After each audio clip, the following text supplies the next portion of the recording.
Léa se tient accoudée à la rambarde, son regard perdu dans le flot incessant de la ville. Les bruits de klaxons montent vers elle, mêlés aux éclats de voix lointaines. Chez elle, l'appartement est silencieux, seulement troublé par le murmure d'une télévision oubliée.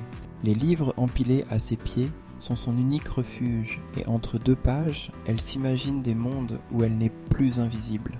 Léa tente d'attirer l'attention de ses parents, mais leur regard reste rivé sur leurs soucis. « Papa, tu veux voir mon dessin ?»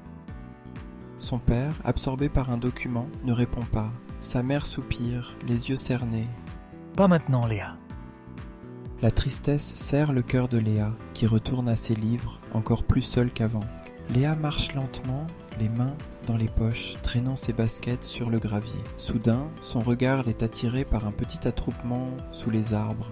Des toiles colorées flottent au vent, des pinceaux tapissent une table, et un groupe de personnes peint en silence.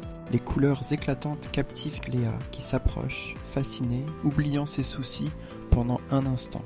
Léa, des pots de peinture ouverts, laisse échapper des parfums d'acrylique et de liberté. Une artiste souriante lui tend un pinceau.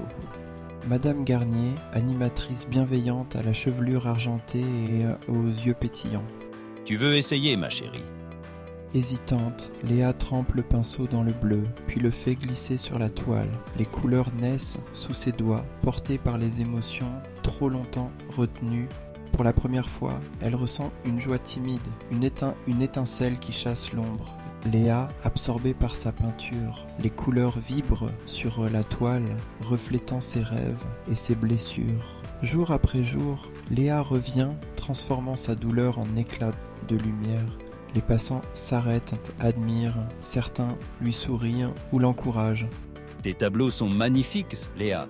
Tu as un vrai talent. » souffle Madame Garnier. Peu à peu, la passion de Léa devient une force, un langage nouveau pour se raconter au monde. Léa. Des visiteurs murmurent, impressionnés, tandis que des projecteurs révèlent la puissance des couleurs et des formes. Léa se tient droite devant ses toiles, le cœur battant. Parmi la foule, ses parents la cherchent du regard, émus et fiers. « Tu as fait tout, ce chemin, Léa. Nous sommes désolés de ne pas t'avoir vu plus tôt. » Les larmes aux yeux, Léa les prend dans ses bras. Elle sait désormais que son art peut guérir, inspirer et transformer la peine en beauté.